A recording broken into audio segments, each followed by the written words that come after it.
hello, and welcome to the stream. I am Skari, your grateful host, and today we talk Eldari.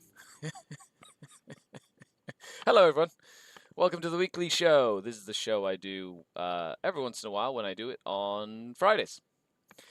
It's usually a patron show where I, do stuff for the patrons. We talk about questions and things that matter to me in the hobby. And I do a list clinic at the end of the show where Scourge, Trueborn, and Incubi level patrons get to submit an army list, and I get to read it and give them my thoughts. Now, of course, if you noticed, I'm also practicing to appear on Broadway, which you can either use the thumbs up or thumbs down on this video to vote for me to be your next top singer contender, or whatever, in the real-life world of real-life world stuff. But other than that, good morning, everyone. Thanks for coming to hang out. Now, we're going to be doing some talking about the new Eldari sort of like data sheets and Corsairs and stuff, which is really, really cool. I'm really looking forward to sort of like implementing some of these really neat units into my Drukhari list concoctions, which I'm very excited about.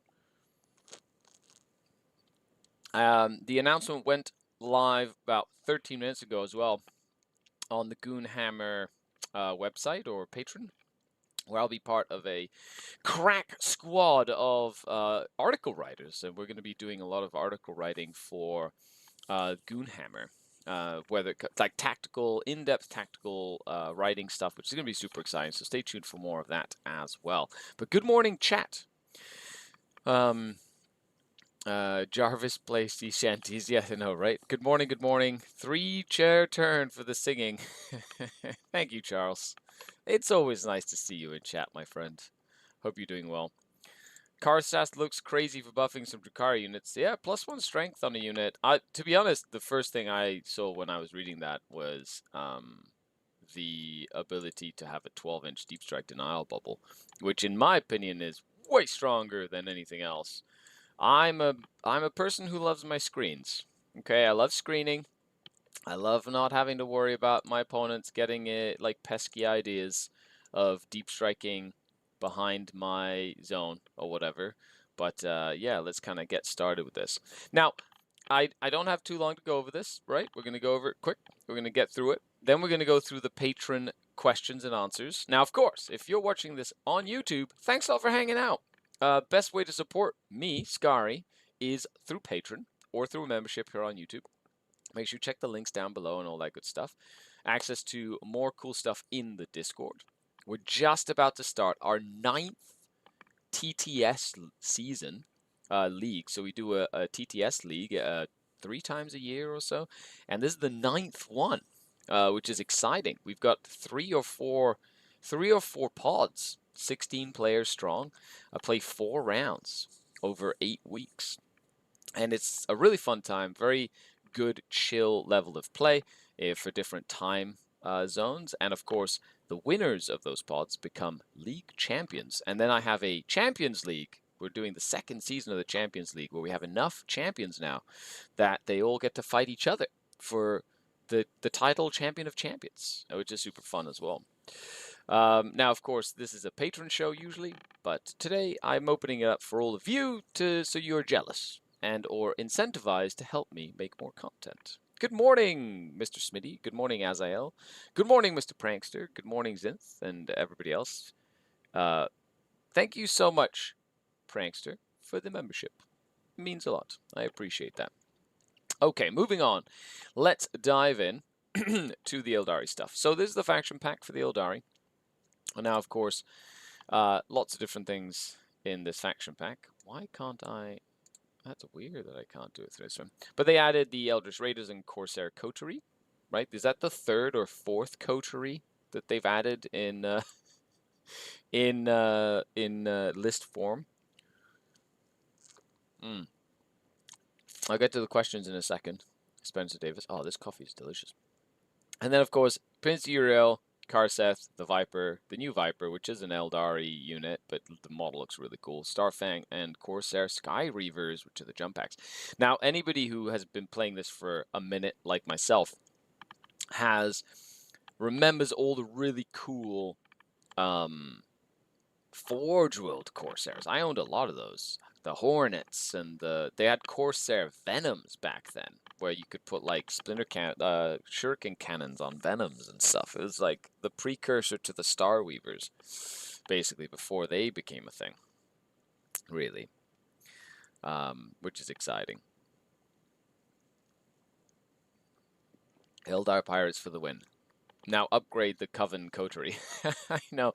Hey, I did my first game of my Coven Coterie series this week.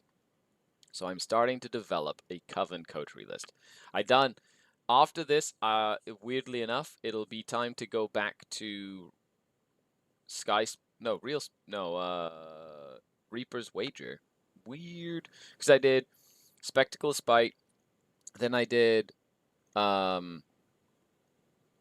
Real Space Raid, then I did Cablai Cartel, then Real Space Raid, then I did oh my goodness, what was the other one? Sky Splinter Assault. Then I went back to Cablai Cartel for tournaments and stuff for a bit, and then I'm doing Covenant Coterie, and then I have to go and do Reaper's Wager, and I don't think I'm missing any because I pretty much played them all at that point, which is super exciting. But that's my goal, is to like play every single one and kind of fine tune them and get all that stuff all set and ready and whatnot, which is really, really cool.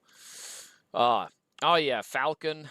Yeah, Eldar Forgel stuff was crazy cool. Well, that's where the original like Night Spinner was, right? Like before, like there was only Fire Prism, no plastic Night Spinner.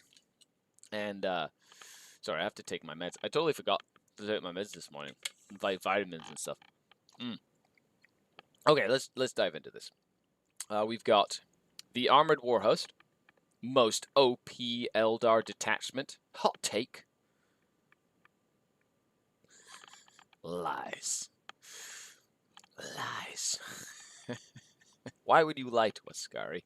Serpent's Brood, actually a really fun detachment. Harlequins, the way that Harlequins should be played. I've had a lot of folks really enjoy the Harlequin detachment, which is fun. Eldritch Raiders, neat. So the first of the two detachments they added with the Corsairs. So these are Irels, most elite Raiders. So Eldari units can declare a charge in a turn in which they advance, so advance and charge for everybody. In addition, each time a Corsair, so Anthrate, Ahri, how the heck do you say this? Rangers and Shroud Runners advances, they can reroll the advance roll. So Corsairs, Rangers, and Shroud Runners can reroll advances, and everybody in the army can advance and charge, which is cool. But each time you add, and then the Veterans of the Void, each time you add a Corsair unit to your army, it can be given up to one Corsair enhancement, which is interesting that these are like enhancements for units. That's kind of neat. I kind of, did they kind of do this for the Catan, right, in the Pantheon? Each must be unique. If a unit is given a Corsair enhancement, you must increase the point value to the amount shown, etc., etc. So you have to like, where are the points for this? I guess the points are in the Minotaur and Field Manual for each of these, but they're basically enhancements that cost points, which makes sense. Advance and charge Harlequins. Yeah, you can actually, adding Harlequins in here for advance and charge Harlequins, pretty good for that, right? It also helps with a variety of different things. Like, just advance and charge in general is not a bad one to have. Now, that does mean you have to get relatively aggressive, but advance and charge, especially if you have assault weapons, which you can do, right, on vehicles like star engines and stuff, right? Is that something you can do? Yeah, which is pretty neat. It's like going back to pay for equipment. Yeah, exactly. It's kind of neat, actually, that you can be like, oh, I'm going to upgrade this unit to have something cool. So, the Pirate Prince. So, Prince URL unit only. Each time you spend a battle focus token to level this unit, perform an agile maneuver. On a 3+, you gain a battle focus token. Neat. so it just makes you have more tokens. Sure. Corsair unit only. Melee weapons equipped with have lance. Cool. So lance for close combat, not bad. Especially with like a Corsair unit that has like little power swords or whatever. Neat. Another Corsair unit, ranged weapons have anti-monster 5, anti-vehicle 5. Neat. You know, you've got like their shuriken rifles are pretty good that way. And adrenal infusions. Only infantry can perform the fade back agile maneuver without spending a focus token, and can do so even though other units have done it. The thing about that is it's probably going to die before it gets to do anything cool. So, kind of neat. Raider spoils command phase. One Corsair unit within engagement range of an enemy unit, they get +1 OC. So if you survived combat, remember this is a lot of ifs. If your toughness 3 elf happened to survive combat, you get additional objective control. Okay. Ruthless Killers. One Void Scarred unit, so specific Corsair unit, that hasn't shot or fought. +1 to the damage. Oh, neat. Well, that's cool. So +1 damage to your shooting or fighting. Okay. Especially if you had like lance. I see a little combo there. That's actually decent. Especially against like Space Marines and stuff. That can be very good. Or, you know, things that have 2 wounds. E-Rail's example in the fight phase, just after an enemy unit has selected target. So any Eldari infantry unit that's not a Wraith.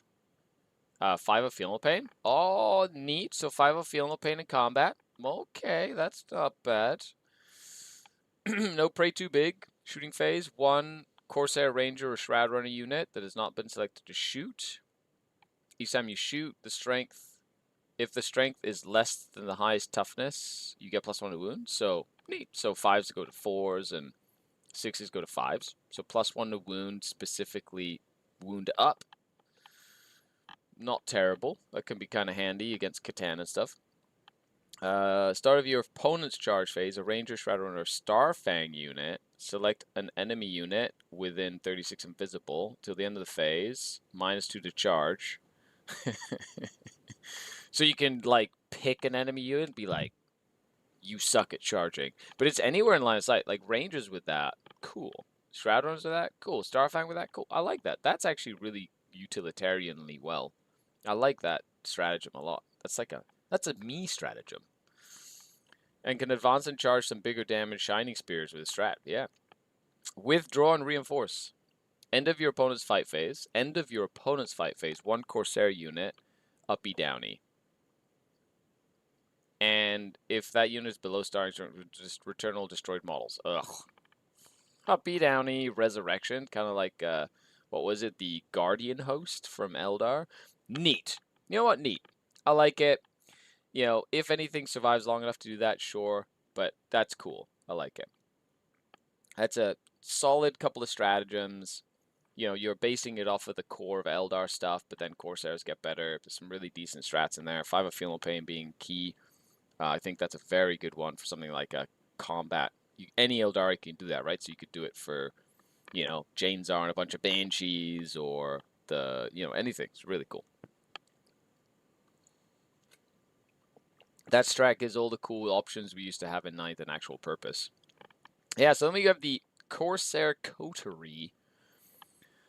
Relentless Rage. By the way, this is like the first time I've read these. So you're getting like true instant reactions from me.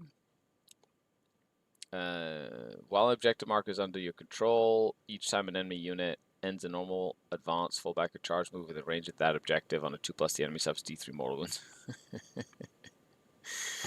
That's funny. They sabotage the objectives. Didn't the original like sneaky Space Marine detachment have this? Like the Phobos detachment, that just had to spend a CP to like sticky it and then put a bomb on it. But now this one's, as long as you have it, there's just a bomb on it. That's hilarious. At the end of a phase, if this unit's within range of an objective marker, it remains under control. So stickies it and puts a bomb in it for free Corsairs can sticky objectives. Sure. Solid. Solid. That's pretty solid, considering you leave it, like, booby-trapped, and then the enemy, like, sends, like, one little guy to go, like, try to take it at the end of the game. It's like, bam! Yeah, Vanguard. There you go. Exactly. Foz knows. Skari, love the content. Explain how you jail this work. Yeah, I'll get to the questions in a second. I will get to questions. You know, if best way for me to like notice a question is, of course, a super chat. That really helps, especially if I'm doing a public show like this. Or if you're a patron, put the question in the patron question place when I do one of these shows, and I'll show up in the questions. If not, I have to go back and forth. There's lots of stuff going on, but I will get to it, Alias. I will get to it. I think, unless I forget. Veterans of the Void. Each time you add a Corsair unit to your army, it can be given one enhancement. See right, each enhancement it must be unique, etc., and you have to pay for it. Blah blah blah blah blah. So that's kind of neat, actually. The fact that it's like, hey, Corsair units get some cool upgrades. Neat. Although it would be nice if they like had some, like you have cool character enhancements too, but it'd be cool if it's neat. I like it. I like the fact that you can give units buffs, like upgrade the units. That's really cool. And you can tell me whether you agree or disagree, but I think that's a really cool design concept. Corsair unit only. While an enemy unit is within 3 of this unit, -1 OC to a minimum 1. Cool. That's not bad. That's like good little. That's annoying, but usually it'll work once maybe, and then the Corsair unit dies because they're so fragile. The Pathstone and Corsair unit, they have Deep Strike. In addition, once per battle, at the end of your opponent's turn, they can uppy downy. Neat. Win Deep Strike. Uppy downy with Deep Strike. That is worth it. That's worth it, depending on how much it costs. That's not bad. Arc Raider.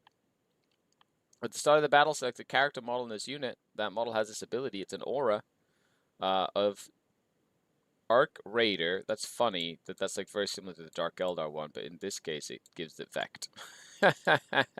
Vect aura. Neat. Voidstone. 5-up invul save for the unit. Sure. Fun. I like it. A little bit of durability, nothing too crazy.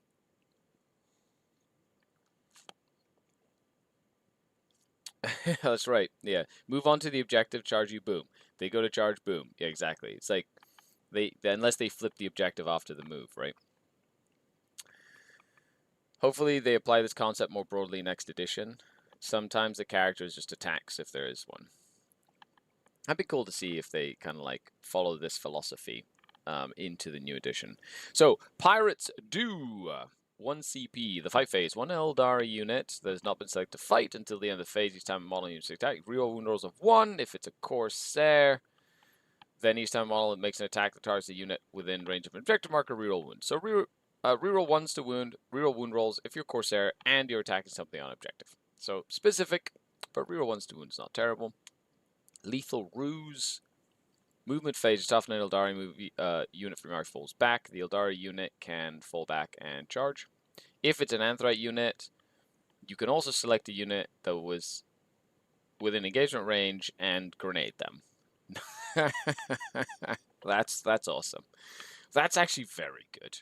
Because you can fall back, grenade fall back, like fall back and grenade, and then charge. And then you could grenade with something else. That's very good. This is a very good stratagem, like very strong. If you survive long enough to fall back, so it'd work very well if somebody's trying to like tag you and tie you up and stuff.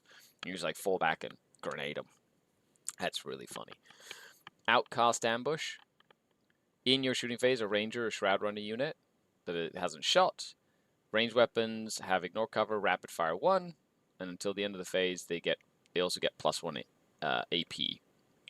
So that would be really good on shroud runners. Shroud runners would be really good, and then rangers are okay for that. Rapid fire on their rifles wouldn't be terrible. Like a big unit of rangers with like rapid fire, ignore cover, and AP2 sniper rifles that are all 2 damage for like 100 points. It's not terrible. It's like literally a giant unit of heavy bolters. Hello, Longinius. What's going on? The Happy Friday, Too Much Coffee. 2+ movement tokens work on the strats or heroes. Void Scarred unit can move D6+3 after shooting from deep striking and still charge. That's pretty cool. Fiend Shroud Runners get like 50 attacks. Oh, gross. You mean like shooting? That's it. That's insane. Into the Breach. Oh, that's right, because Shroud Runners can go to 6, can't they? Ugh, that's terrifying. That's a very angry unit of just jet bikers. You going over the new Red Corsairs attachment, Skari, or have I already missed it? I have not gone over the Red Corsairs attachment. We can definitely kind of go through some of that stuff if you want. Right now, I'm just going to go over the Eldari stuff today, and then I will be touching base on the other stuff because I have a limited amount of time to do this today. Into the Breach, we've got the Corsair unit destroys one or more enemy units.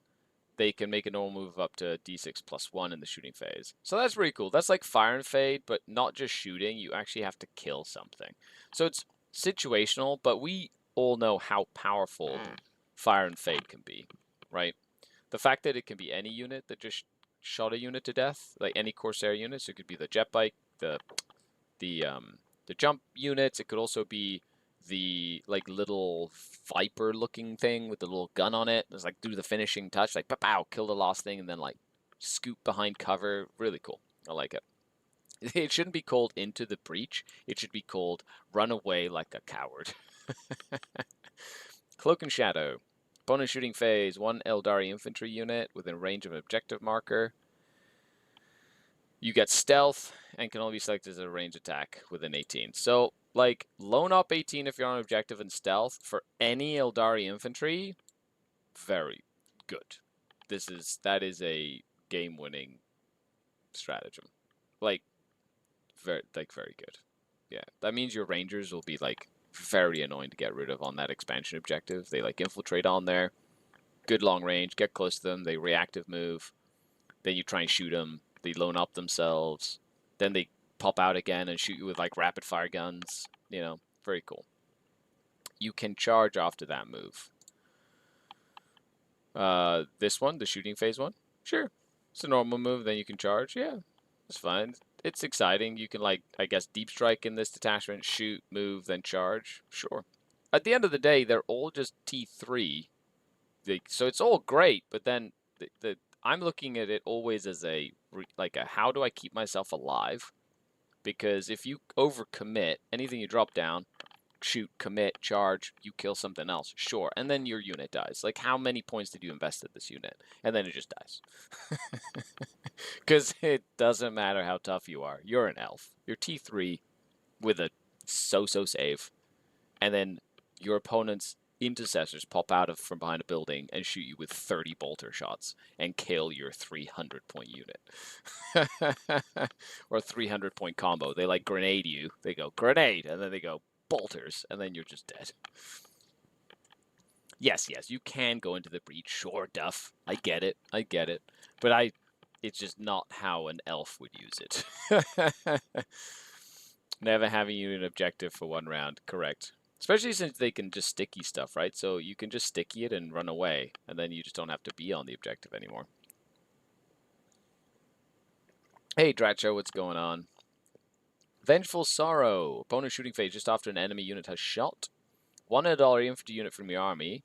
If 1 or more models in that unit were destroyed, that Eldari unit was neither battle shocked nor within engagement range of 1 enemy units, you can make a surge move.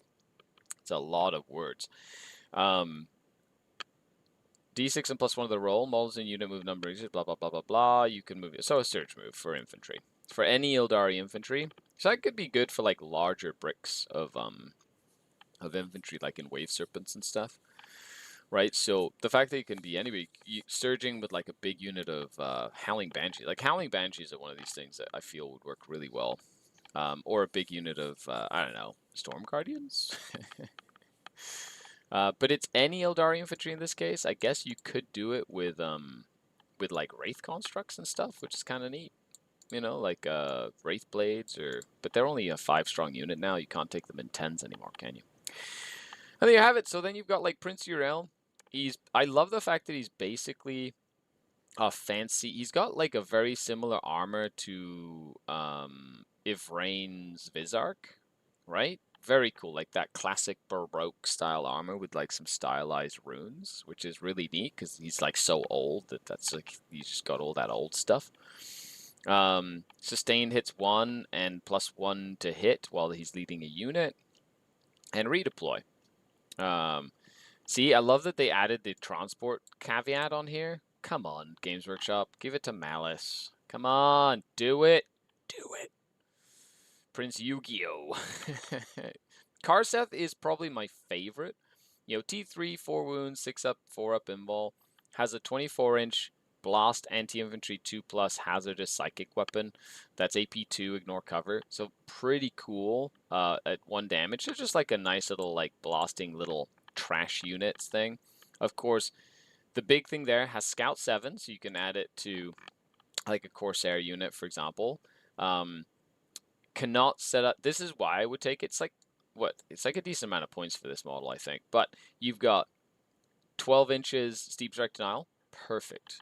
Perfect. Give me a reason to just leave this one model on my home objective, and then just nobody else can get close. I love it. It's fantastic. Or something that can just stop, you know, like Death Shroud Terminators from showing up within 6 inches and stuff. Just like, honestly, awesome.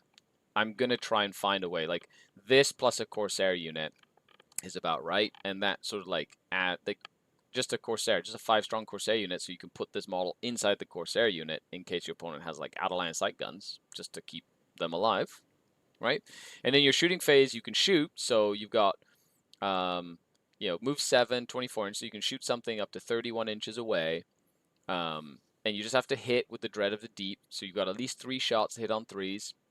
So odds are you'll hit with at least one of them. It's only strength 3, so it's not going to do damage to like a tank or whatever. Very unlikely. But you can, any other Eldari model makes an attack for the end of the turn. That's in shooting and close combat. All of a sudden you get +1 strength. So Incubi going to +1 strength, out of strength 6. You know, I'm looking at it from my Kabalite Cartel version, which now makes all my Dark Lances strength 13, so they're very good against, like, they can be even better against knights, or against big stuff like Great Unclean Ones that are usually really tough to kill, or you put it against, like, toughness 6 infantry or whatever, and all of a sudden your, my Disintegrator Ravager suddenly becomes strength 7 instead of strength 6, so now it's wounding toughness 12 things on 5s instead of 6s. That's a huge bump in, like, strength. So let's just say that I think that adding one of these Karseths, or is it an epic hero? It's an epic hero, so okay, named hero Karseth. I really like it. Synergistically, very cool. It's going to be like probably a little bit too expensive for what it does, really, but I like it a lot. New Viper looks really cool. And then, of course, the Starfang. Basically a Venom on steroids with a Disintegrator Cannon, which I think is awesome. Pick an Eldari infantry unit at the start of your opponent's shooting phase that's visible and within 36, and that has stealth. So you can make one unit a little tougher to shoot at, basically. It's not going to sort of keep you alive all the time, but it could mean the difference between you, like, having something alive and not. You can kind of gauge, you know, whether or not, like, something's just caught out in the open. You can, like, give them a little bit of a boost to try to keep them alive, save a CP. It's cool. It's interesting. I'm going to be testing a whole bunch of stuff with these units and stuff as well. And then last but not least, the Sky Reavers, which have Deep Strike, they have Scout 9, variety of different weapons. If they could fight, and then not within engagement range, if they've killed the unit they could fight, they make a normal move of 4 to 6 inches. Otherwise, they can fall back 4 to 6 inches. So if they fight, they can fall back. I do like the fact that their helmets are really stylized, a little bit mix of like Drukhari, Eldari, and they've got some good weapon options. They have the grenade keyword, right? They have scouts, so like a cool, fast-moving, skirmishing scout unit that can like run up and create some jail and stuff. So as a Drukhari player, I'm very excited to try these things in my list. And we're going to leave it at that for this sort of like detachment. And let me know what you think. You know, leave a comment down below. We're going to go into the Patron questions and answers and chat question and answers. And then we're going to go into the list crunch segment of the show, where I'll go over your army lists that you submitted and give you some food for thought to help you develop your lists as well, which is something I do for Scourge, Trueborn, Incubi, and Elite level patrons whenever I do the show, which is exciting. I like it. It's super fun. Starfang can give stealth on racks. Yeah, yep. So that's great. You know, that the combos are really cool. No invul save will hurt, says Sephiro. Absolutely. But even if you have a 5-up invul or a 4-up invul, we are playing 10th edition 40k, which means if your opponent wants your unit to die, your unit is just going to die. It doesn't matter how many invulnerable saves you have or how good it is. You just die. That's just how this new edition works. It's just, you're dead. That's funny. The unit was promised raiding hook and fusion pistol, but not in the day sheet. Yeah, it makes sense. They're like 75 points. Are they, Otaris? Cool. Neat. That's not bad. Like, cheaper than Carbine Scourge then, right? If stealth blocked indirect, that would matter more, says Too Much Coffee, but stealth is kind of meh. That's correct. Although in, you know, you don't, like if I had Drukhari units, like Kabalite units or Blades for Hire, I just loan up them with my stratagem. If I'm playing competitively, I'm playing Kabalite Cartel a lot of the times, which is, in my opinion, amazing. All right, let's dive in to, thank you so much for hanging out for that. Pow! The Q&A. So all the patrons got an opportunity to post questions in the Discord. I put up a thread every week. If you want to ask a question, hop onto the Patron, and then you can ask these every time I do a show, because I do these all the time behind the scenes. It's a bonus. Significantly cheaper than Souping Hawks. Yeah. But Hawks are a lot better, of course. Yeah, that's a relative term. What is better? You know, that's definitely a value proposition, which, you know, someone can either agree or disagree with. So, GK Baines, Kim says, I'm 0-6 versus a Death Guard player in my local game store. They bring 40 Poxwalkers, the Feel No Pain Demon Prince, so Mini Mortarion, 2x3 Dash Rounds, 2x5 Plague Marines, and the rest are vehicles like drones and a few characters. Yes, it's standard. The 40 Poxwalkers are probably the toughest part of this list, because 40 Poxwalkers are annoying. They're very annoying. If they win placing, they'll put all 40 Poxwalkers 9 inches away from me. If I win, they'll do it on half the board. If they win first turn, I'm getting charged by 40 Poxwalker and he moves everything else up aggressively. If I win first turn, I often fail to clear the 40 Poxwalkers, and I expose so much of my army that the drones in second wave kill 4+ units. Even if I only lose 1 to 2, dealing with the drones and Prince and the Shroud, who start on the table, is challenging because my Scourge tend to miss a lot. I find the -1 to hit very hard to deal with, and increased toughness makes it hard as well. As we didn't have a single close game, I'm probably doing something very wrong. Would appreciate any pointers you might be able to provide. Thank you. Absolutely, Kim. So, first and foremost, I'm excited to set up our coaching call. Of course, I did send you a message, so we'll be talking about this in more detail, like in our coaching sessions, so that we can give you a tool set or a strategy that you can implement, like a system that then you can use to basically, especially if this is like your Everest, right? Like your meta Everest, at least for the time being. But I'll tell you that from what I can tell from this is every single thing you posted in this is like you posted a problem. And you posted that every solution you have leads to another problem, which means you're not giving yourself enough agency to deal with the problem and to solve it. What you're doing is allowing your opponent to dictate and believing that your opponent can dictate whatever is happening and that will not change, right? So it's like you haven't given yourself any wiggle room or any opportunity mentally, number one, just from how overwhelmed the whole situation might feel.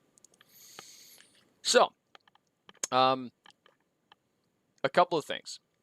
If they win the roll-off and put all 40 Poxwalkers in front of you, that's fantastic. He's throwing away the most useful units in his army. All you have to learn how to do is how to efficiently take out 40 Poxwalkers. Now that'll, especially if you're playing with Drukhari, that is jumping in and out of venoms, right? Making sure you use grenades, your shredders, every weapon, every gun, especially things like the like Chronos are very, very good into Poxwalkers because of the flamers. Anything that's like a flamer, anything that has decent strength, any poison weapons, all your splinter rifles, splinter pistols, like all that stuff is going to be super useful into a Poxwalker horde. Last but not least, you just want to tie them up. They can't really kill anything, so like a single venom could tie up 40 Poxwalkers. Like if you charge and can tag all 40 of these Poxwalkers, like what are they going to do? They can fall back, right? Maybe he shoots the venom with like guns and then they can charge you or whatever. But it's one of those things where you can just like tie him up. Like he's throwing away the units that are going to win him the game. Is those Poxwalkers. And another thing is making sure you have the right units in the right place. So like Lilith fights first, so make sure she's not in a transport and she's like behind a wall. So if the Poxwalkers go first and charge you, you have a heroic intervention threat that then can do damage to the initial wave of Poxwalkers. The -1 to hit is really annoying for the Plague, but it is something that you just have to deal with. As for things like the Demon Prince and the Death Shrouds and the Marines and the drones, that is the harder part to deal with. And it's about making sure you position yourself appropriately on the board to take advantage of the terrain to isolate and kill the Poxwalkers without your opponent being able to shoot you back. So that depends on terrain and mission and things like that as well. And it's about putting up screens so that when the Poxwalkers do charge you, they're charging a screen, right? Or something that isn't really going to worry about Poxwalkers, and then you can counter, right? So we'll talk about that a little bit. And if they haven't been close games, we'll take a look at. Is it the terrain? Is it the mission that you're playing? Is it your list build? Or is it sort of like your approach to the game? And we'll kind of break that down a little bit as well. Starfang seems straight better than Reavers. Yeah, like Starfangs are pretty good. I like Starfangs. Moving on, Petal Warfare says just got back from teams, and it was very same lists at the top. Teams, yes.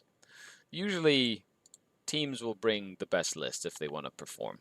My team doesn't want to play meta lists, but we do want to build to at least be able to be competitive versus the current meta setups. How do you suggest we practice to get there? So if you're going to go counter meta, it is a little bit more work because you have to make sure that you don't counter the meta without countering yourself. Now, what do I mean by that is if you put in elements to your list that helps counter meta builds, like, Lords of Change, or you're looking at killing, like, Custodes Land Raiders, or you're trying to, like, deal with Victrix Guard and Vindicators or Repulsor Executioners, that sort of thing. You want to make sure that you're not, or Catan, right? Like Catan. You want to make sure that you don't just shoot yourself in the foot when you run into, like, a horde orc army or 60 Khorne Berserkers or whatever, right? So the best way to practice to get there is just get very comfortable with your factions and build lists that are more sort of all-roundy and can kind of play at a singles event. That's how I would. If you were to go to a GT, you're going to have to play these lists anyway. So build a list that you feel could play any of those at a GT, so that plays the missions very well and doesn't just get Rolf stomped, like doesn't just crumble under the pressure or isn't very swingy. Like you don't want to build a list that needs to go first or needs to go second or needs a mission or a deployment or certain terrain layouts. So I would practice just getting good with your specific list build and faction and making sure that each person on your team plays the army that they are the most comfortable with, right? That's what I would highly recommend, right? If you play something that you're competent and comfortable with, your results will always be better than something that you're not, especially when playing against something that's meta. Also, practice by practicing against the meta stuff. Like, take turns being the meta list in your little team group and play against each other, or do the work. Go out of your way to find people who are playing those meta lists and play against them. And that's what I would recommend. Yeah. Kisme says, before you became a content creator, have you ever experienced frustration on a level that if you just met that one guy at work, you immediately wanted to turn around and go, but you're stuck in the situation because work pays bills? How did you deal with it? And what can we learn from that for dealing with opponents we dislike that much? Yes. Well, conflict resolution and dealing with stuff of at work, like that kind of person that's like, you kind of have to learn how to navigate because they're like a coworker.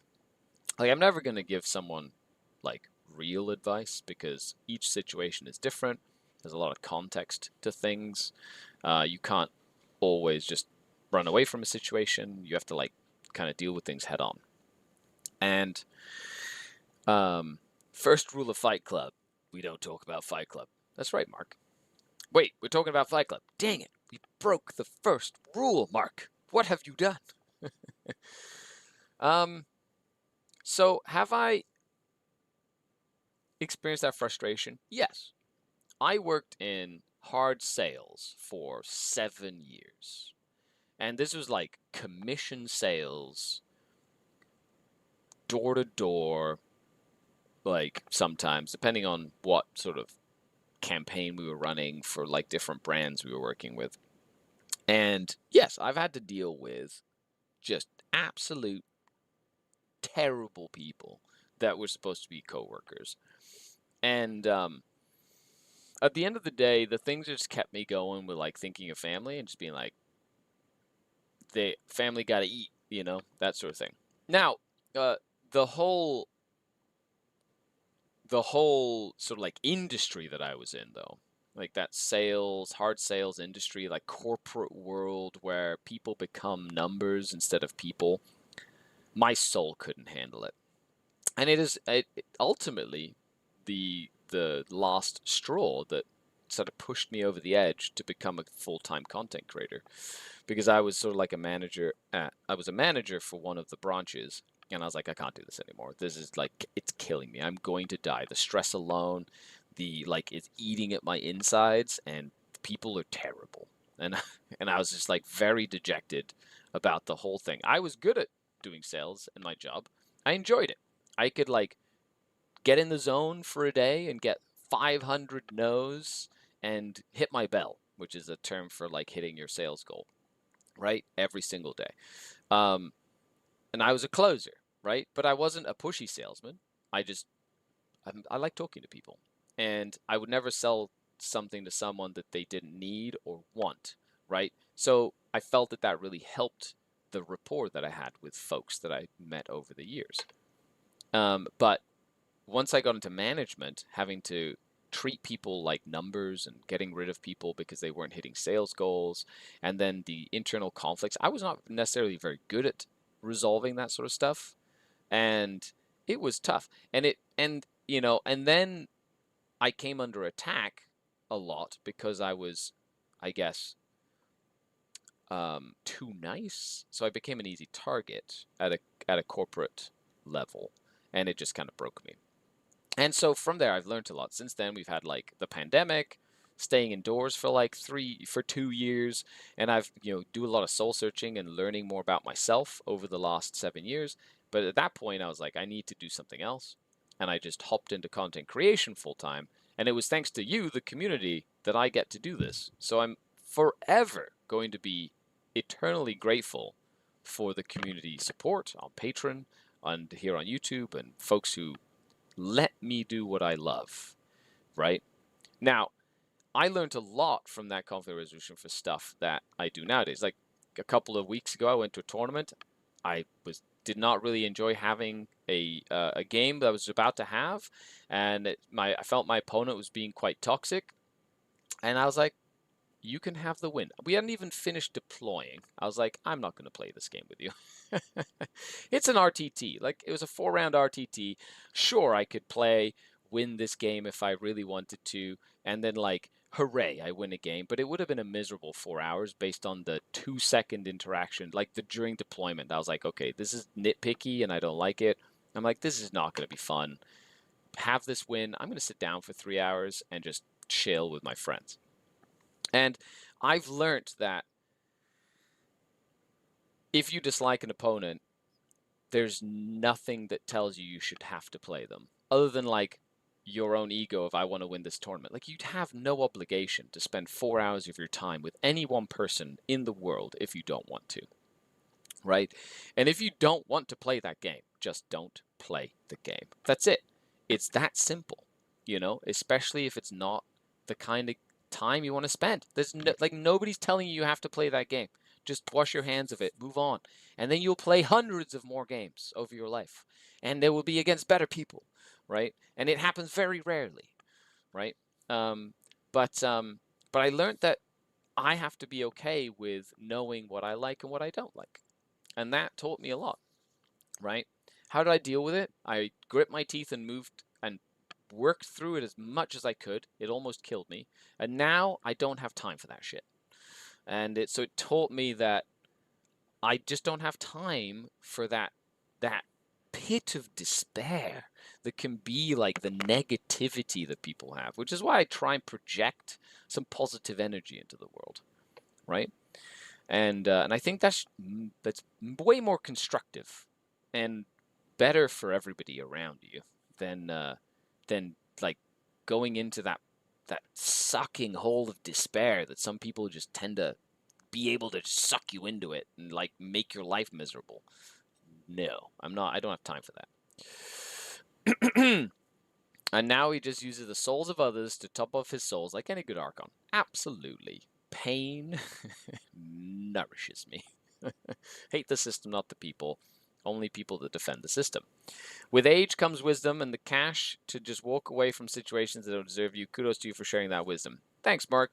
I appreciate that you appreciate that. And Kisme, hopefully that gives you some food for thought. Moving on, Crazy Disc says, as a Drukhari player, when you play a well-rounded and balanced list, there are often tough matchups. I think that's just normal.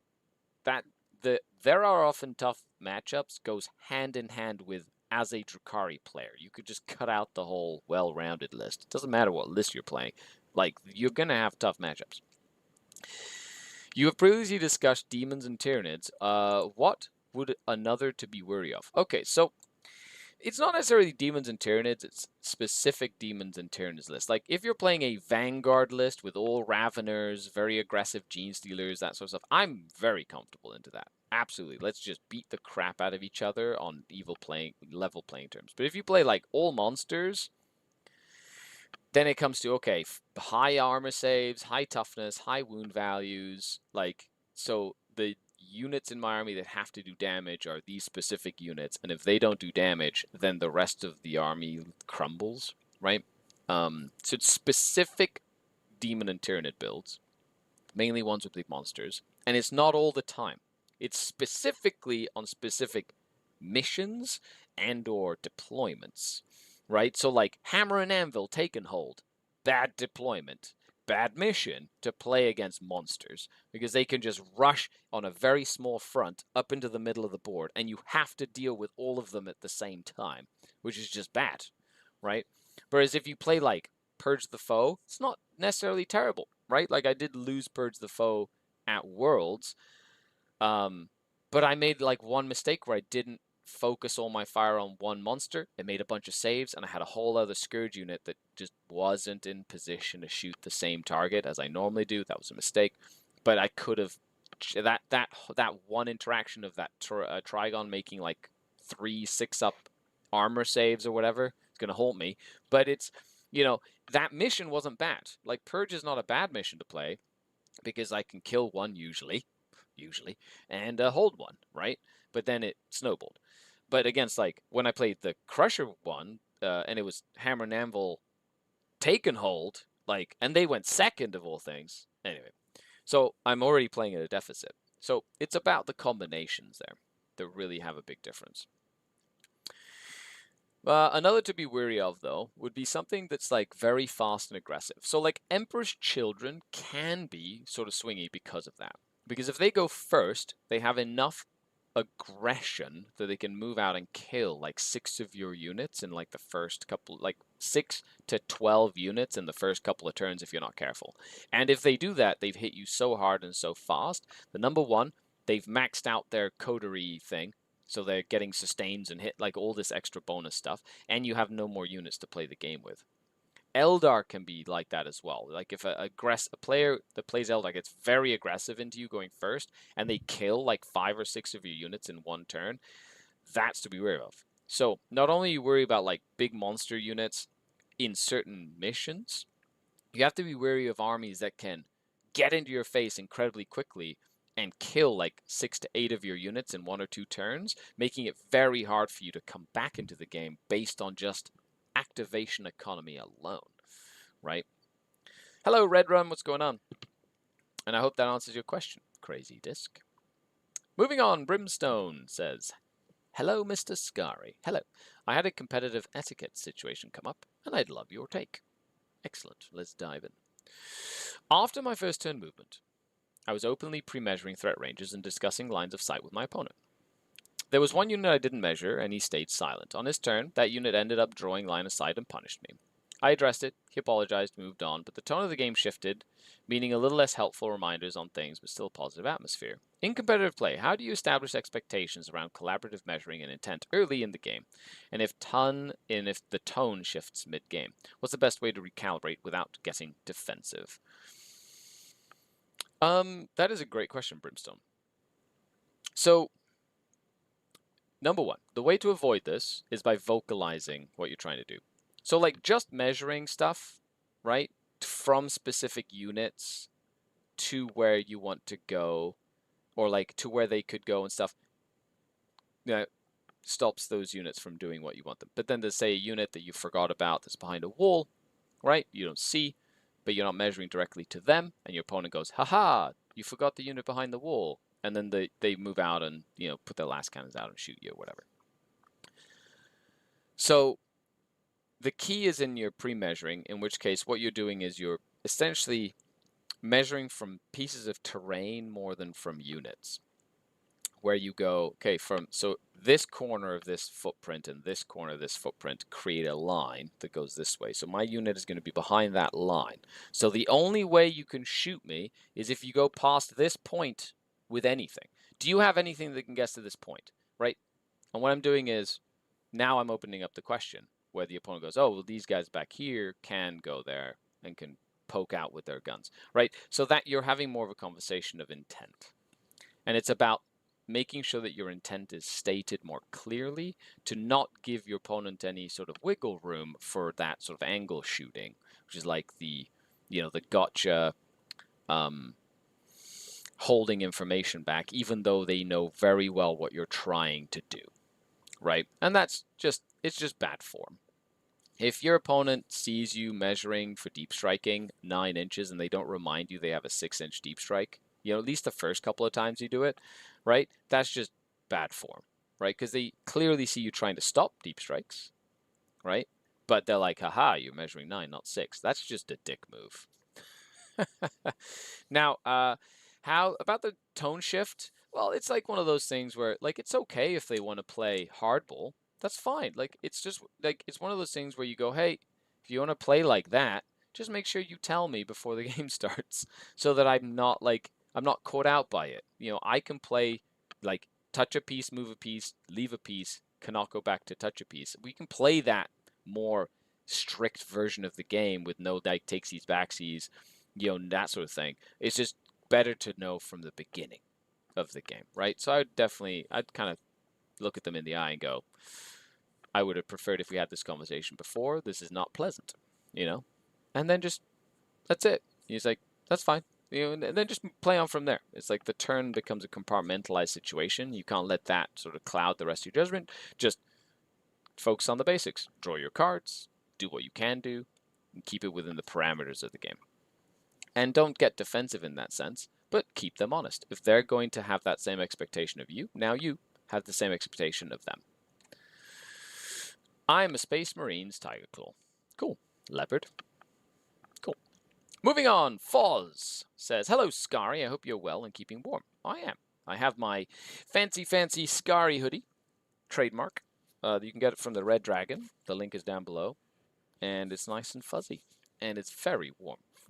An amazing hoodie. This hoodie is so comfortable. I've been waiting to do an Aztec theme for my Space Marines and found some 3D printed bits that would help achieve the look. Awesome. The only thing holding me back is concerns. Some opponents tore my organs, and I think they're modeled for advantage, not clear what the unit is. What's the best way to have a good looking yet custom army yet still legal? Oh, that's you're opening a can of worms here, Foz. Thanks for always for your advice. It is so subjective. Number one, you have to make sure you're on the right size bases.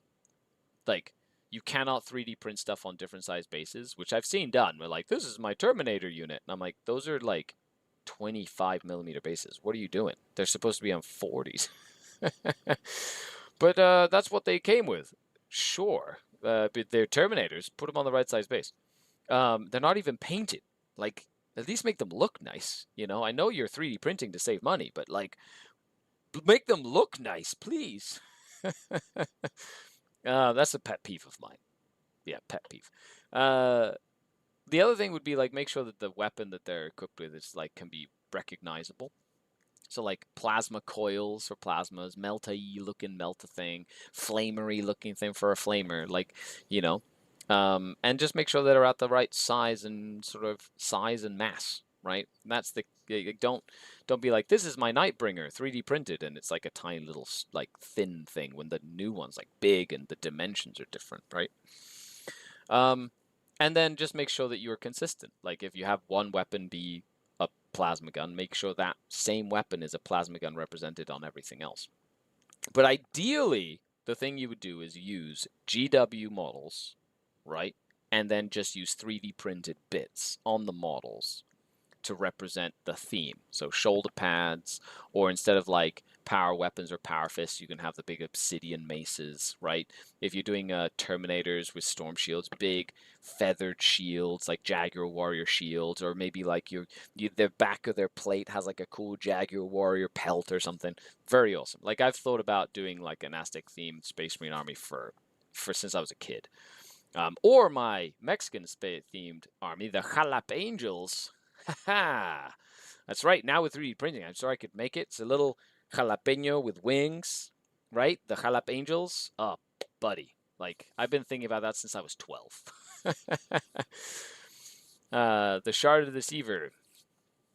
Oh, wait, that's the actual model. Yeah, and he's this big. 16 wounds! This big Deceiver.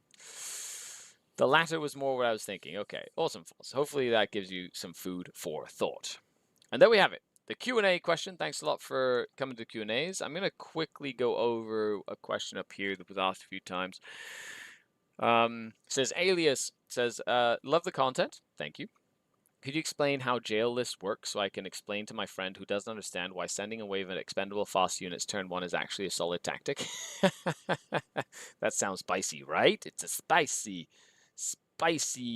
Space Marine army. Yeah. Forge World MK4 Dreadnought. The audacity of people who complain about modeling for advantage when it's not built exactly like the instructions. I know, right? Jalap Angels, I'm dead. That's right. That's right, Mark. You get it. You get it. Oh, man. There's so many, like, bad cultural stereotypes. Because I grew up I'm Mexican, okay? I have a Mexican passport. I grew up in Mexico, so I get to make these jokes. But, oh, my goodness. So many cool things I wanted to do. Do yourself a favor and find the Mexicrons. Like, go on Google, find the Mexicrons, where the monolith is a giant bar. Oh, it's so fun with like a hot tub in it and stuff. It's just so funny. Anyway, and all the warriors have big sombreros and stuff. It's incredible. So, to answer your question about jail lists, so it's all about. So you have to, when you're talking about jail, you're talking about two things. Number one, you have to score points to win games of Warhammer. Number two, you only have 5 turns to do it. And if you can stop your opponent from playing the game for 1 or 2 turns, then they have 3 turns to play the game. It's insanely powerful. If they can't leave their deployment zone, how are they going to get objectives? How are they going to score points? you dictate what they're going to kill, so they can't like choose what they kill. They have to kill the thing that's right in front of them, and usually is trash, right? Fast-moving units that just get in their face. They can't get out. They can't get onto objectives. That allows you to be on objectives. It's like multi-purpose. So you just kind of go, give them a slap, just slap them in the face like this. I do not condone violence, okay? But slap them in the face. I do not condone that you do that to your friend, but slap them in the face, but don't do it. And then go, yeah, like, good luck trying to win the game when you're stuck in your deployment zone. End. The end. Yeah, the Mexicrons. Yeah, like, Google them. They're hilarious, Red Rum. They're so good. Anyway, moving on. Now we go to the list crunch segment. So, if you are a Scourge, Trueborn, or Incubi Elite level patron on the Patron, you get to submit an army list every single time I do the show, if you want. I'll read it real quick. I spend a couple of minutes for each list, and I give you some food for thought, and hopefully this helps you develop your list concept, and you can take what I say or leave it, completely up to you. But it's a bit of a list clinic, so leave a like down below, leave a comment. Let me know what you think about the current state of Warhammer. Mexicrons are hilarious. I think there's a Serenade trio with them too. It's alright. Oh my gosh. Reminds me of the old Leopard. Reminds me of the old there was a White Dwarf campaign with all of those like Renegade, that like whole Renegade thing with Huron Blackheart and the Red Corsairs and stuff. It was really cool. Spanish unit names are just that good. Señor Supremo. That's right. I think your cartel list is too hard to play for a new player like myself. Fair. Fair enough. There's a few things I would change, like the 10 strong Mandrake unit to 5, like little tweaks. I created this one with models I like, maybe easier to utilize. Maybe Reaper's Wager might be the better detachment. Yeah, but Reaper's Wager is a very solid detachment. I would recommend Reaper's Wager to a new Drukhari player or someone who's trying to be consistent with Drukhari because of how stable the detachment is and how good the stratagems are. Now I want Mexicrons. Alias says, thanks you, Skari. Keep trying to tell him there's value in simply wasting your opponent's turn, but I think he's still stuck on the kill things equal win mindset, which is fine. You know, eventually people will learn. Killing stuff does not always mean you win the game. So, Drazar, Malice, Lilith, Archon. Yep. Good combination of units. 10 cabs, 10 witches. Yep. 5 incubi, 5 incubi. Yep, 5 mandrakes. I would try and put in a second unit, especially if you're dealing with 40 poxwalkers. You know, 5 scourge, 5 scourge. If it's crab cartel, you do lances. If it's Reaper's Wager, you do 1 lances, 1 haywire. 5 hellions, 10 hellions. Like the hellions in that matchup that you're playing, the 10 hellions are super important. What do I do against 40 poxwalkers? I deploy the 10 hellions and put the 5 in deep strike. The 10 hellions are in my deployment zone, behind a wall. Poxwalkers come up. Hellions reactive move if I need to. Then they move out. They shoot 1,000,000 shots. Then they charge and kill all the poxwalkers. And that's it. 3 reavers, good. Ravager, yep. And then 3 venoms. Yeah, so this is decent. The thing you're missing is some Scourge. You're missing Kronos. I feel like a Kronos or 2 would be very useful for your list. And to be honest, I would probably drop a unit of Incubi. I like the 1 unit of Incubi with the Webway All Warlord Archon.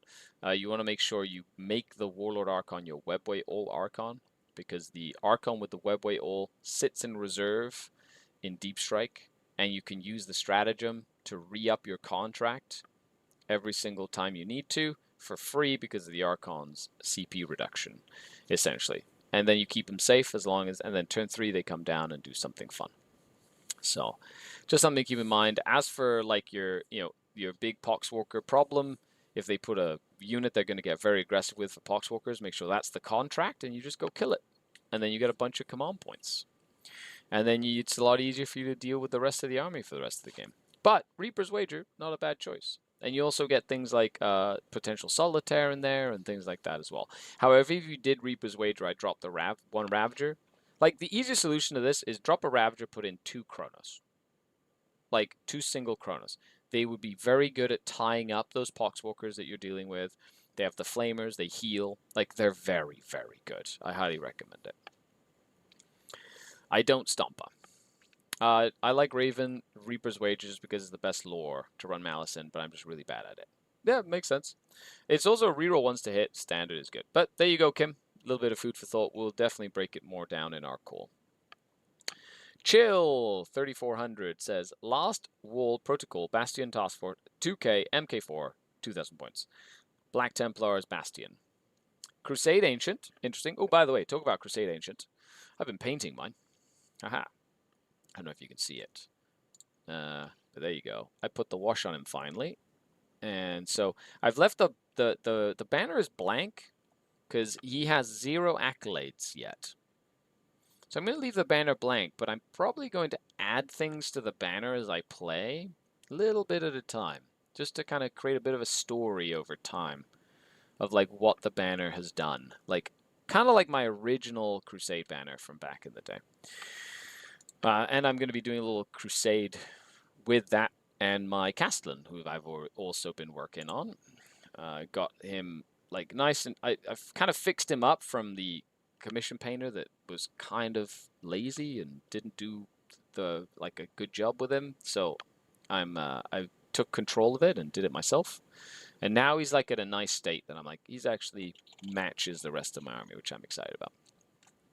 The best way to do a banner. Yeah, you understand, Foz. You get it. You get it. Okay, moving on.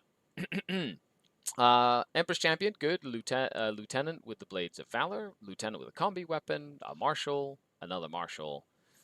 So double Marshal, double Lieutenant, Empress Champion, Ancient. So a lot of like fighty stuff. 2 units of Assault Intercessors. I don't think you need 2. I think I would find 5 points to make one of those regular Intercessors.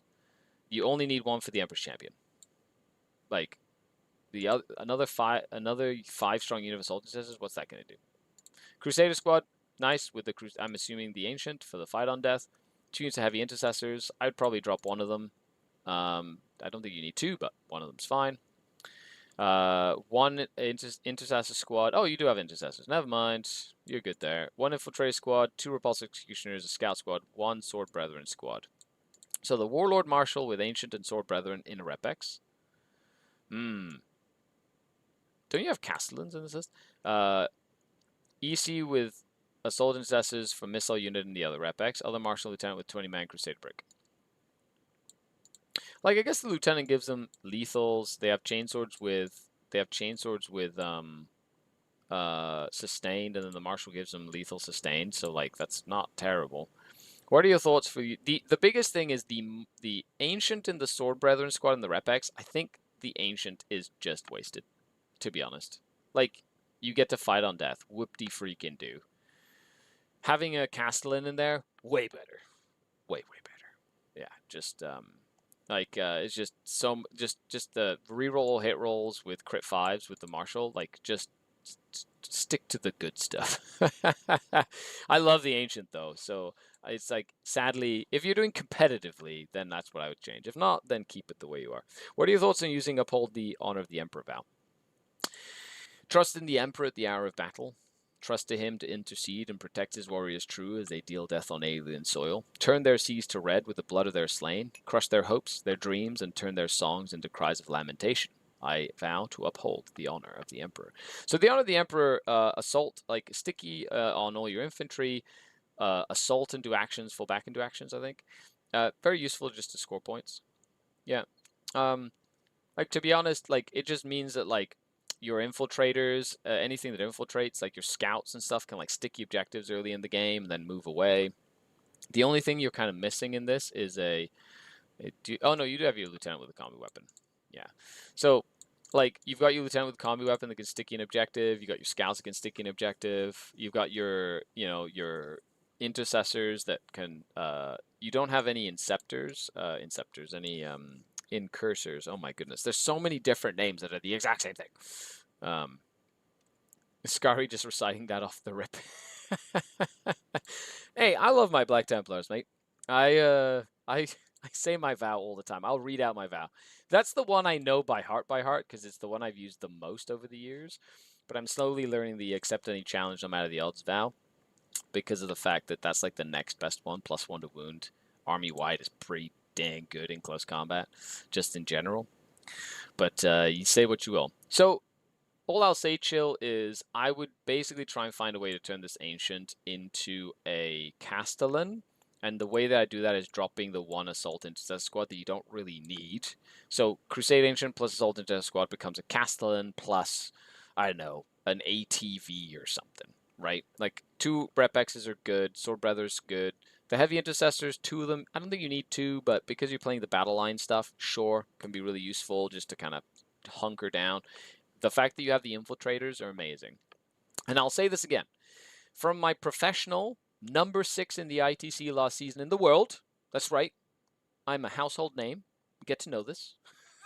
I do coaching.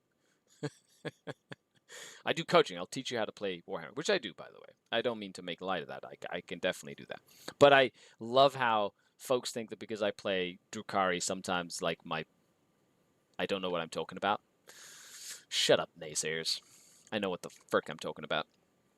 So the 4 pillars of making a good Space Marine army are combi, at least right now, combi lieutenant, infiltrator squad, scout squad, right, and just regular intercessors. Have those 4 in every Space Marine list you build. Everything else can go around it, but that will give you probably the best, cheapest foundation for any army ever.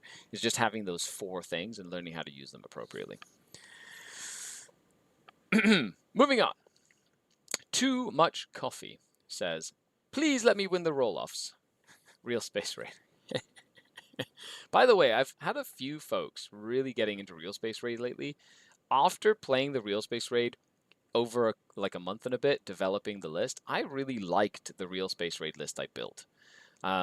I feel it has lots of really cool tools to play the game. It took me a little while to get the hang of the ratio between like big units of Cabalites versus Venoms and splitting that I wanted, but I found like the 2 big bricks of Cabalites were excellent in that detachment.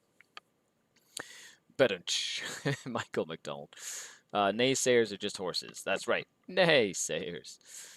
Archon with Lab Cunning, Homunculus with Crucible, Malice with Wholesome Sauce, and Succubus with the Eye of Spite. The Succubus, to be honest, I love that Succubus, and then you have Lilith, so have 2. Mini Lilith and the Succubus.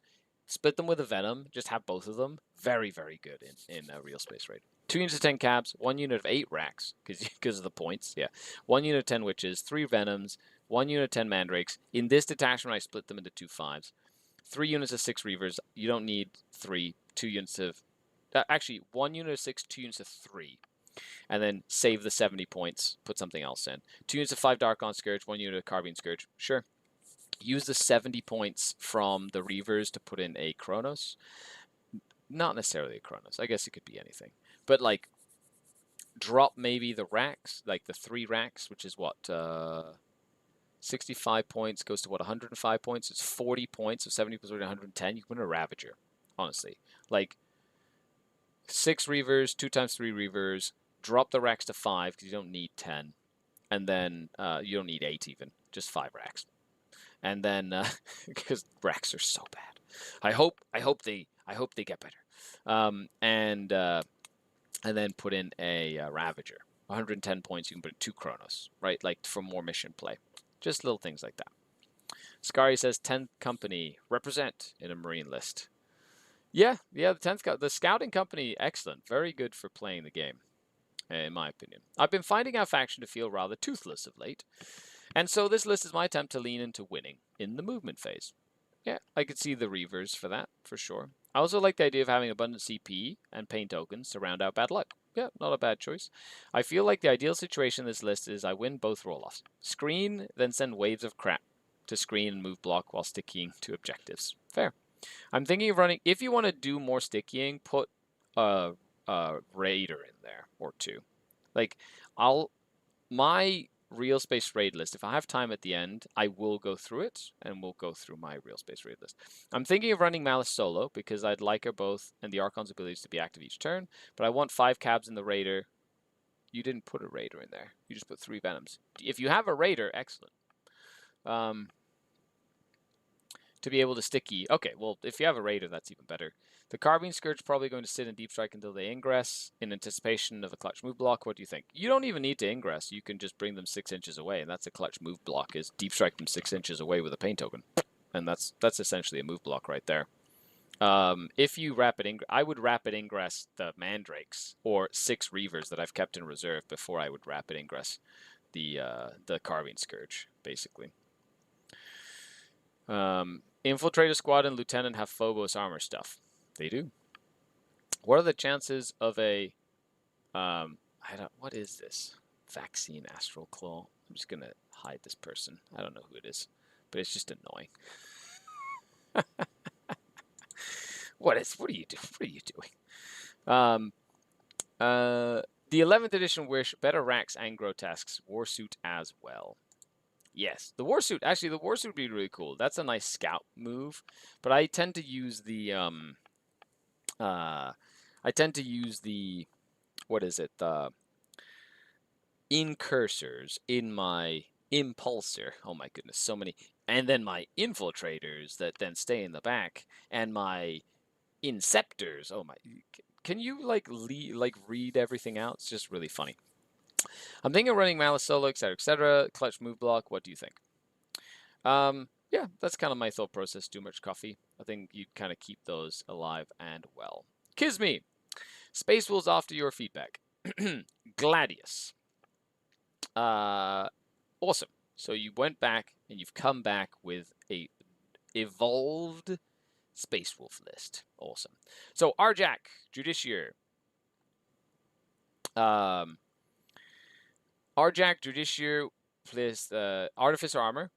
I love that combo, by the way. Combi Lieutenant, Logan, Wolf Priest with super fighty stuff. Nice. 5 Intercessors, 2 Ballistas, 1 unit Blade Guard Vest, the Fenrisian Wolves, the Land Raider, the Thunderwolf Cavalry, the 6 Head Takers, no Puppies, 1 unit Wolf Guard Terminators of 10, 1 unit Wolf Guard Scouts, Wolf from Storm Shields. So I really like this list. You got some shooting, you got some fighting. The one thing that I feel that you are missing are the Infiltrators, right? Like, having Infiltrators would be very good, but you do have Fenrisian Wolves that help you screen out the backfield, right? You do have Ballistas, which are more of like backfield. So you can do what the Infiltrators do with units that can still be relevant in the game, right? You still sticky your home objective, and then you have the ability to get into the middle of the board with like the Thunder Cav that are more of a distraction card effects. The big 10 unit of Wolfguard Terminators that is basically like a chonky unit that moves into the middle and goes, what you gonna do about me, right? And that alone then lets your Land Raider with the Head Takers be like the hammer that goes in and does most of the damage, while the Blade Guard Veteran unit, small unit, but with the Judiciary, very good at like deterring your opponent, because it's like they can't just run, they have to really dedicate strength to go in and try and kill you from behind walls, because you can just heroically intervene with a fights first unit that's quite like relatively durable with the reroll 1s and stuff like that. It's very, very good, essentially. Would love to hear about Real Space Raid. I'm not sure what's better. 2 units of Cavalites, 1 in Raider, 1 in Home Expansion, or a Ravager with move, shoot, move. So when I'm playing my Real Space Raid, Duff, I ran an Archon with Lab Cunning on foot with a big unit of Cavalites, and I ran 1 Archon and another 10-strong unit in a Raider. And basically, both units would pop out. One would come out of a Raider from behind a wall. The other one would, like, run out, right? I'd shoot, and then they'd use the 1 CP, thanks to the Archons, to basically move back in. 1 back into the Raider, 1 behind wall. And that combination worked amazing. I really, really like that combination there as well. So it's very, very useful. I really like your list, Kisme. I think this is a nice combination, and I think now you've got like all the elements that I'd like to see in a list, right? The thing here, of course, your Wolf Scouts, more expensive and aggressive than regular Scouts, so you can use them more aggressively if you want. You don't have to, though. You know, I like the regular Scouts because they're cheap and they uppy downy, but like Wolf Scouts are like twice the cost almost, right? Or like a cost and a half of regular Scouts, but they like pack way bigger punch. So if you go first, they're the kind of unit that can really get aggressive while you stage everything else, which is a worthy sacrifice, you know, in a lot of cases as well. And I love that you're running Logan just by himself. Just deep strikes in, Vectora, like whatever it is. Very, very cool. Moving on. Cosmic. Hey, Cosmic, how's it going? Xenos Awakened Dynasty. Still probably the best Necron detachment. I don't care what anybody says. Pantheon, been there, done that. Awakened Dynasty is still incredible. Orcan, Netherrealm Casket on the Warden and the Dermal Bond on the Scorpec Lords, very good. 15 units, which is not bad considering most of them come back to life, right? Deceiver, awesome. Stealth, redeploy, still incredibly good. Void Dragon, probably the best all-rounder Catan. Shooting, combat, heals a lot faster because it can kill vehicles and soak up their souls, basically. Imhotep, love him. CP generation, sits in the back. Necrosaur Amentar. By the way, crazy cool unit, right? 5-up Feel Pain against mortal wounds and psychic attacks. Bubble, sustained hits bubble, which really helps everything that's shooting and stuff like that. It works really nicely with the big unit of destroyers, right? With the Destroyer Lord that gives them lethals, crits on 5s, and then Nementar gives them sustains with crits on 5s. Like, it gets wild. That unit can nuke stuff if you haven't experienced it before. Especially in this army that gives you the full reroll state. Oh, they get full rerolls to hit anyway because they're destroyers, so it doesn't really matter. Scorpec Lord, Royal Warden, Technomancer, 5 Immortals with Teslas, 20 Warriors with Gauss, Reapers, 1 Reanimator, cool. 2 Tomb Crawlers, they're very, very good. Very, very good. 6 Wraiths, 5 Blade Ones, 1 Ghost Arc. Testing for teams, looking for some solid 10s in the Guardian Demons. I think this would give you some solid 10s. Like, the Catan are just excellent. Big brick of Necron. It's one of those things where you bring big stuff and the Necron Warrior brick, and all your stuff regenerates, and you've got the characters. This is like the perfect storm for like a list, because people will be like, yes, Necrons, I'm going to bring my anti-Catan tech, and they'll be like a million last cannons, and you go, okay, well, I'm going to have 20 warriors that have a 4-up invul save, and I'm going to have wraiths that have the feel no pain, and all this. So you have all this stuff that's like, oh, I need to kill 20 warriors. How am I going to score primary while I'm killing these 20 warriors, right? Because if you did volume to kill the Catan, like you brought a bunch of things that do lots of 1 damage attacks, which is the most efficient, it's like you want to shoot the warriors with it, but then you're not killing the Catan, right? So it's like you're forcing them to split their strength. Awesome. And the Ghost Arc, and the thing that this is missing, I find, is like, I think the Immortals would be better as a Hexmark Destroyer, if you have the points for it. Maybe drop an enhancement or whatever on the Warden, but like a Hexmark would make this like chef's kiss, or a Psychomancer for the Battle Shock tests. Wraithpick, Warrior Brick, 2 Catan, a few friends, trying to find balance. I really like the balance, by the way, Cosmic, on this. I like the balance. The thing I'd like to see is the little hex mark. Because the lone up, shoot back, comes back to life. Like, he's just very good, right? Moving on, a Crazy Disc. Warden with stealth is almost required. Fair. Stealth is quite good to keep the warriors alive, like, changes the math. You know?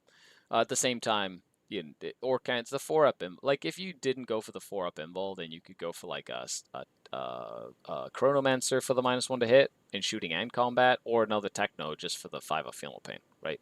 So I guess there are options you kind of fiddle around with. I just also like the Ghost Arc with, I guess you put Amentar inside the Ghost Arc, which is hilarious because he's infantry. Is that a thing that you can do? Crazy Disc says, hey, Skari, the Immortals make Imhotep useful. Yeah, I guess that's true. Like, Imhotep just sitting on the backboard is fine. Like, he just sits in the back. What else is he going to do? You know? I'm sure you can get him up, but just by himself, he's pretty awesome.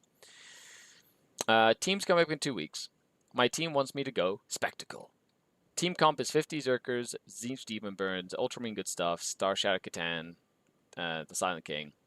2 points of contention, to have Scourge or not, and Cabs and Archon is a staple. So, number 1, yes, you need Scourge. even in teams, I'm finding more and more from feedback I'm getting from folks playing Drukhari that if you don't have Scourge, you are going to have a bad time because you need something that shoots. And armies are getting wise to how Spectacle works. It does one trick, and it does it well, but it only has one trick. And if you learn how to deal with it and have a plan and have a good system to deal with it, you like as a Drukhari player, you need to have that flexibility. I'm telling you right now, I've been saying it all along. You need some shooting. You can just need one infantry character. Yep, that's what I thought, Cosmic. That's hilarious. See, I'd put the like I like having Nementar out in the open for a heroic intervention fights first, just in case your opponent gets aggressive with certain armies. So I'd like, but you could always put the Stormlord inside, but then you lose the CP on the first turn. So a Hexmark kind of fits both roles, or you could just put. No, I don't think it can carry Immortals. Can it? Can it carry Immortals? It's just infantry character. Like a Hexmark fit solves that issue, sorry, essentially. Moving on, let's see. Question, how do I fit Archon cabs at all? Yeah. So my list is, first of all, you take 2 succubuses instead of 3, and you take 30 witches instead of 40. And you take 1 unit of 10 Hellions and 2 of 5 instead of 2 10s and 1 5. Like, that's how it changes. And I like the Dark Whip and Scourge, the Raider and 3 Venoms. So everything else is fine. Chronos, Raider, Venoms. I only have 2 units of 3 Reavers in my list. And I also have Mandrakes in mine. So, just to give you an idea. Why is my phone popping off here? Okay, we'll do that in a second.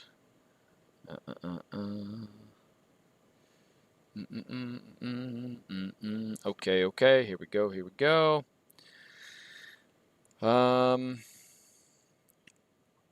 Yep, so just quickly going through mine, I'm going to power through it. My spite list is called Spite Me. Archon, Malice, Hesprax, Succubus with Curse, Succubus with Chrono Shard. I hope you're taking notes, folks. 10 Calves, 10 Witches, 10 Witches, 10 Witches. Raider, Venom, double Chronos, 5 Hellions, 10 Hellions, 2 units of 5 Mandrakes, 2 units of 3 Reavers, 2 units of 5 Scourge with Dark Lances. Done. And that list, by the way, has annihilated everything I've touched. It is insane. I just don't run it very often because it's boring to me to play. It's just boring. I like the challenge of Cabalite Cartel. Hexmark just needs a lot of personal space. Hey, Alfonso, what's going on? Painting tanks. That's exciting. I like painting tanks. Moving on. Yeah, I like the list, Crazy. Just, you know, that's the tweaks, you know, based on those parameters that you can do. You don't need the no Overwatch one. Personally, I think that's just like the third Succubus is a nice to have, but not a must have. Yeah, gotta take notes. Never know when there'll be a pop quiz. Pop quiz! What is your name? Pop quiz. What is your quest? Pain. Pain is my quest. Rob says Cartel. 1990 points. Drazar. Malice. Archon. Good. Cap. Good. Hand. Good. Incubi. 10 Incubi. Ooh, nice. Large big brick. 2 units of 5 Mandrakes. Good. 2 units of Lance Scourge. Good. 3 Reavers. Good. Chronos. Good. Ravager with Dark Lance Ravager with Disseys. Good. 3 Venoms. Good. Going this against infantry heavy. Pack-bound Zealots. Any tips? I wish you had more Chronos if you're going against pack-bound Zealots, just to kind of get involved and try and kill some of them. You need to make sure you deploy the... I would deploy the 10 Incubi, make sure they're on the board. Or have 10 Hellions instead of 10 Incubi. Like, having... and you don't have any fights first, which can be a bit of an issue. So you either have to try and jail them, or you can only kill, like, pack-bound Zealots if it's, like... If it's a lot of those big Accursed Cultist bricks, they're so annoying to kill. Like, you have to just focus on one at a time and just kill it. And just know that the other 2 are just going to be a pain in your ass. That's just how it is. Depending on the mission. You do have 10 points to spend, so you could kind of mix around. It's really about positioning. Do not get, like, swarmed. Try and pull a unit away and isolate it and kill it in isolation. And then have something else threaten, so they have to send something to kill the threats. And then try and kill all the small things, like the little units of cultists or little units of legionnaires or rhinos. Kill all the rhinos, the bikers, the the guys with jetpacks, you know, that sort of stuff. Kill all the little stuff, but you have to, like, if they have a big accursed cultist brick, like, that's your focus. If you don't kill that, you're just so screwed. just kill it as quickly as possible. But remember, they have their surge move and all this stuff, right? But if you kill it efficiently, kill it quick, like, that's excellent. Moving on, Petal Warfare. Assimilation Swarm Nids. Looking to play something different than my Drukhari, but exploring a new detachment I haven't run in a long time. Broodlord. Hyper Revs. Neurotyrant. Yes, yes. Hormagons, yes. Horospex, Lictor, Maleceptor, Neurolicto, Psycho. Interesting choice on the Psychophages. I've never seen that before. I've seen one, not three. Ripper, Spore Cyst, Rupture. So good. Spore Cyst, Fortification. Interesting. Haven't seen a Fortification in a while. Ripper Swarm, right? Psycho. I guess, you know, it's because you're playing the Assimilation Swarm. It's not the invasion fleet. You're like healing stuff, and that's what the little Ripper there is there for. You can heal things around it and whatnot. Is the Spore System an assimilation unit? Does it have the keyword? Broodlord, Hyperevs. Like, I've never seen it in play before, so I don't really know how it would play. All I can say is I love the Hormagants and the Genestealers. I really am a fan of the Hyper Raveners and the Neurotyrant. The Lictor and Haruspex are quite good. Maleceptor, very good as well. Neurolictor, very good. And then the Rupture Fexes are good. This here probably has to do with the detachment. And I would say, could you do with 2 Psychophages instead of 3? Put more, like, you don't have any gargoyles in there, like move, shoot, deep strike, shoot, move blocking, that sort of stuff could be quite useful. So maybe something to look at as well. Nobody ever expects the Aegis defense line. Hey, Michael McDonald, guess what? Devin Swan, my wonderful teammate from Team Canada alumni, challenged me. He said, hey, Skari. He said, you could never win a tournament with a Hammerfall bunker and a Fire Strike turret. And I said, challenge accepted, Devin. Challenge accepted. And then he looked at me and said, no. I said 3 Hammerfall bunkers. And I said, no, you're crazy. I can't do it with 3 Hammerfall bunkers. But one of them I shall. So guess what I ordered from the Tabletop Forge the other day? That's right. I ordered a Hammerfall bunker, a Fire Strike turret, which will get painted as my Black Templars. And when I have them, I shall go to a tournament and win it. So if you'd like to see that, and you'd like to see me develop that, stay tuned. Stay tuned. And let me know how that goes. And I'll do a little tournament and review, a little build up. It'll be fun. Maybe a couple of bat reps with it. But I'm thinking of running it in the Deep Strike detachment to give it Deep Strike just for fun. And just to like grief people with the fact that I can win events with a Hammerfall bunker. Well, it's so funny. Stay tuned. But Psychophage, Spore Cyst, you know, that's the kind of thing that I'd need to see, like, how did it go? And then with that information, give you some more information. Moving on, Carl Andrew. Coven for days. I'm having a lot of fun playing my Coven. The Coven battle report is starting in 15 minutes, so let's power through this. We've got the Homunculus with the Master Artisan. I don't like the Master Artisan one. I prefer the Master Repugnomancer one. But if you like it, you like it. Lady Malice. Yeah, solid. 10 cabs. I like that you put cabs in. 10 racks, 5 racks. I like that you focused to less racks. My list has 10 racks, 5 racks, 5 racks. Right? But you can get away with 10 and 5. 2 Venoms. Good. 3 units of 2 Chronos. Excellent. 2 units of Mandrakes, good. 2 units of Reavers, excellent. 2 units of Scourge with heavy weapons, I only have 1. And then 3 units of Talos, 1 with Heat Lances and Gauntlets and Liquefy Guns, 2 with Haywires, or 4 with Haywires Macro Scalpel doubles. Awesome. I like this list. This list is actually, I literally just played with a very similar list. The big difference is I had an Archon, right? Because I love having my Archon for free strats. With the 5 Cabalite Warriors, I also had a Hand of the Archon in the army. And I only own 2 Chronos. So I did not have 3 units of 2 Chronos, even though I think this is better.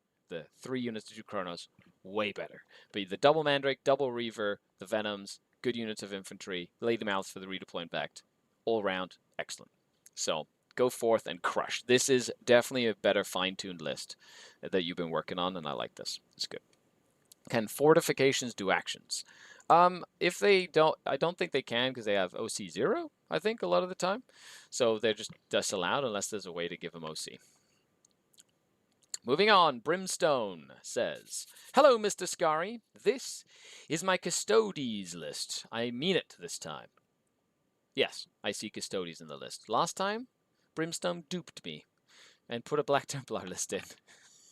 And then made fun of me the whole time. I'm pretty happy with how this is. If I could change anything, it would be to have an extra body in each of the wardens. Yes, I could drop one bike and the enchantment on the bike to do so. The enchantment, the enhancement, you mean.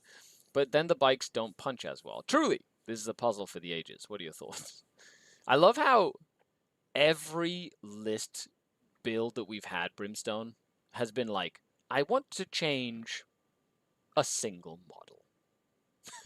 But this single model will make or break the entirety of this list because that's how Custodes feel. Blade Champ. I've already said I don't think you need 2 Blade Champs. That's where I would find the points. Shield Captain, Alaris Terminator Armor with the Get Back Up. Donigo Jet Bike with the Admoni Mortis.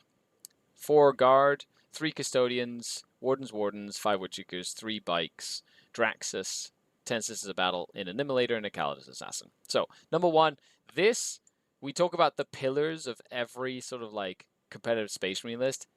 These things, these 4 things, are the pillar of any Custodes.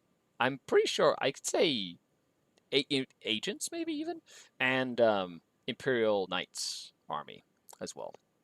Put that in every single time. So good. It actually would probably work really well in Grey Knights as well. Just saying. 4 Wardens. Yeah, I don't think you need the 3 bikes. You can just drop a bike.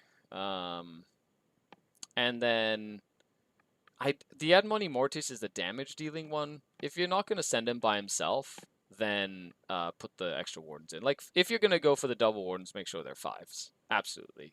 And that's my final answer. Make sure they're 5s, and just switch out the points you need to make that happen.